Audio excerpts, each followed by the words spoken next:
All right, I'm going to do my best to give us our staff meeting from a video, and then if you have any follow-up questions, you can email them to me or you can ask me.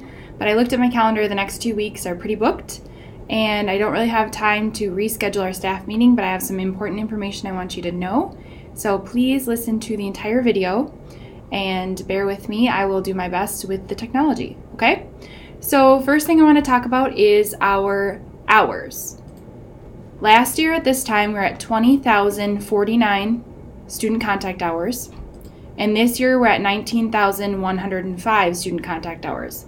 So my math people were about 900 hours behind last year. Right now, I'm okay with that because we've had 8, almost 9 snow days, and we've canceled at least once that I can remember for a late start. And so we are 900 hours down, but I have some plans for May. I'm working with workforce development to try to increase those hours. I've also had you all call past students and make sure that they're coming back to class and getting those rosters cleaned up. So I'm doing some things to try to get our hours back up to where they were. Second thing I want to talk about is our level gains. So right now, as a program, we want to be at 80% post-tested, and we're at 53.8%. So we're well on our way to 80%. And then our measurable skill gains percentage, we're at 27.8%. And again, we need to be 43% by April 30th. Okay? So we're doing okay with that.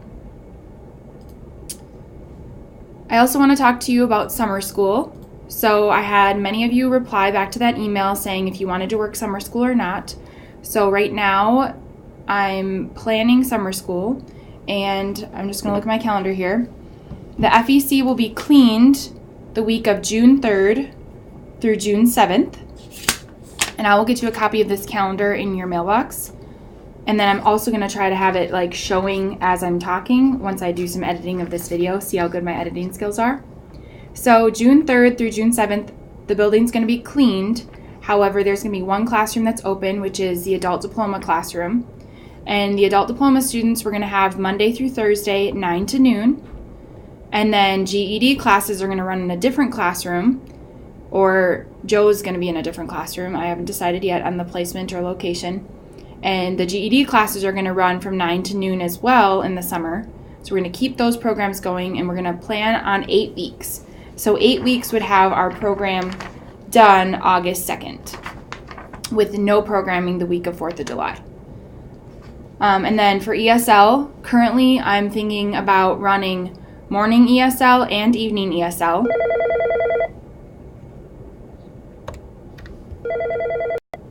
Right now it would depend on numbers, how many students plan on taking summer school classes, but I could see it's maybe having 2 sections of ESL in the morning and then 1 section of ESL in the evening, and then maybe a co-taught section in the evening if it's among different levels. So that's kind of where I'm at with the summer programming. I asked everyone in the last email to make student calls. I wanted you to highlight your students in yellow if they were consistently attending so I could see who's there 2 days or more per week, green if they're occasionally there, and then pink if they have not been there. So those that have not been there, I really am making an effort to see why they're not coming, if there's some barriers in place for them not coming, if they don't want to come anymore, if they have a job, we can report that on SID. But I need to know why they're not coming. So far I've got rosters from 3 people. I would like rosters from everyone, and I haven't checked my mailbox yet today, and I know yesterday was a snow day, but I wanted them before the staff meeting so then Chong and I can work on Friday, so tomorrow, on making sure we clean up your rosters if they're never coming back. And then if they needed a test in the system and they're pink, we're going to be creative and either go to them or have them come in and have an appointment with us just to finish their test so we can get our post-test rates up. But please put that in my mailbox, preferably by today, but I don't know when you're going to get this video. Depends on how quick my technology turnaround skills are. But I appreciate those of you who have already turned it in, and I appreciate those of you who have already called all your students. Hopefully that will help us increase our relationships with our students and then help them want to come back. Voxy update. So some of us, mostly ESL teachers, we met a few of the coordinators for Voxy, that curriculum, and then they gave us trials. And so far, the majority of us were not impressed with Voxy, so I'm going to not work with Voxy right now. I told them that it needs to be more CASAS and TABE aligned. It's kind of laggy, and so far, the majority of us think that Rosetta Stone is better for our students, so that's what we'll continue to use right now. I'm working with Southwest ABE. They use Flint curriculum, which I'm trying to get my hands on, and it's a lot of the same things that Voxy had, but more designed to CASAS and TABE. So I am exploring different options for curriculum, so just hold tight with that.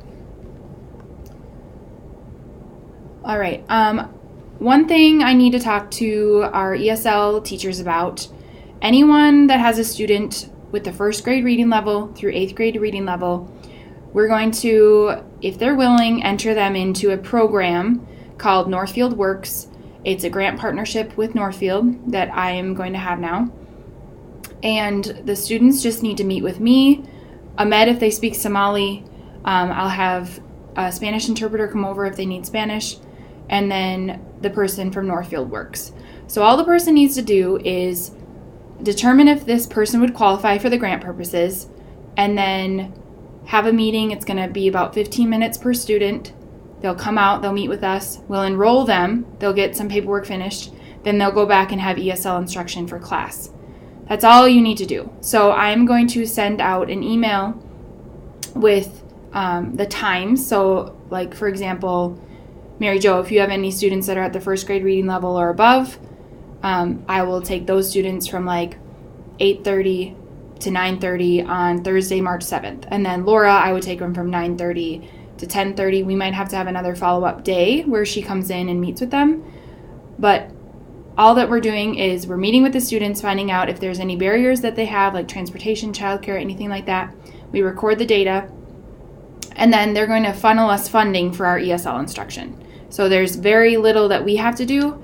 It's just kind of jumping through hoops and working with Northfield as a grant partnership. So if you have any more questions on that, feel free to ask me, but it's just something that we're going to do because it's going to give us more funding. All right, other than that, that was the majority of information I was going to share with you for this staff meeting. Again, with our snow days, if you are a teacher for ABE, you write down your hours minus your prep time on your timesheet. Timesheets are due the 15th and the last day of the month. Okay, please make sure you're getting those in on time, especially if they're due on a Friday. Make sure you get them in on the Thursday so you get paid on time.